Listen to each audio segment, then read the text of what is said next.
సర్వం శివం శివం సర్వం శివాయ గురవే నమః. గురుర్బ్రహ్మ గురుర్విష్ణు గురుర్దేవో మహేశ్వరః.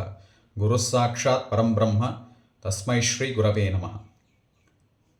ఇటీవల ఒక మీడియా సమావేశం ద్వారా నాకు తెలిసిందేమంటే, గోవిందానంద సరస్వతి స్వామివారు శృంగేరి పీఠాన్ని ప్రక్షాళన చేయాలి అని ఒక తప్పుడు ప్రచారం చేశారు.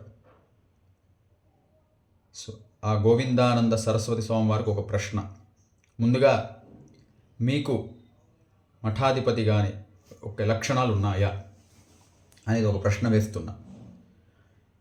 ఒక పీఠాధిపతి నిర్ణయించడం దైవ సంకల్పం. వారు ఎన్ని సాధనలు చేశారో అనేది తెలుసుకోవాలి, వాళ్ళ చరిత్ర తెలుసుకోవాలి. ఇలా తెలుసుకోకుండా ఆయన యాత్ర గురించి, అనగా విధుశేఖర భారతీ తీర్థ స్వామిని అవహేళన మాట్లాడటం, ఆయన విజయయాత్ర ఈ మధ్య చేశారు, ఆ యాత్ర గురించి తప్పుడు మాట్లాడటం గోవిందానంద సరస్వతి స్వామివారు చేశారు మీడియా ముందు.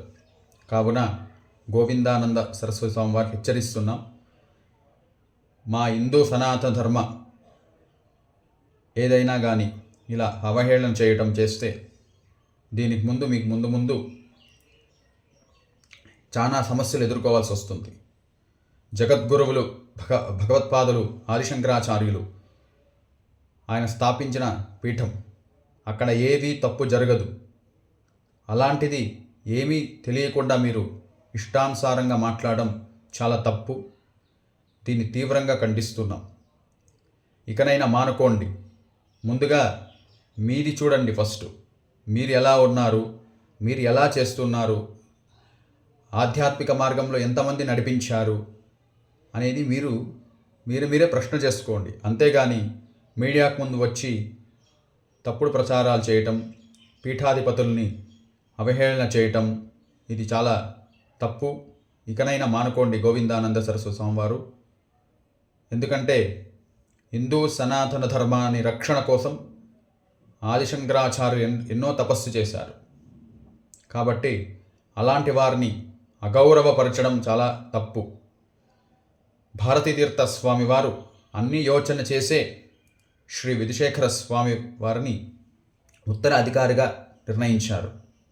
కాబట్టి వారిని తప్పుపట్టడం కానీ, వారిని హేళన చేయటం కానీ చేస్తే అది ముందు మీరే చాలా సమస్యలు ఎదుర్కోవాల్సి వస్తుంది. గోవిందానంద సరస్వతి స్వామివారు ఇకనైనా మీరు మానుకొని హిందూ సనాతన ధర్మ రక్షణ కోసం సాధన చేయండి. అంతేగాని వారు ఇలా ఉన్నారు, వీళ్ళు ఇలా ఉన్నారనే ప్రశ్న చేయడం మీకు హక్కు లేదు. ఎందుకంటే మీకు ఆధ్యాత్మిక గురించి తెలియదు, వేదం ఉపనిషత్తుల గురించి తెలియదు. మీరు పూర్తిగా చదవాలి. మీరు కనీసం మీకు ఒక యజుర్వేదం గురించైనా పూర్తిగా అవగాహన ఉందంటే అది కూడా లేదు మీకు. కావున ఇవన్నీ ప్రక్షాళన చేసుకోండి మీరే. అంతేగాని ఒక పీఠం గురించి తప్పుగా మాట్లాడటం చాలా తప్పు. దీన్ని మేము తీవ్రంగా ఖండిస్తున్నాం. వెంటనే గోవిందానంద సరస్వతి స్వామివారు శృంగేరి పీఠానికి క్షమాపణ కోరాలని మా వినతి. సర్వం శివం శివం సర్వం.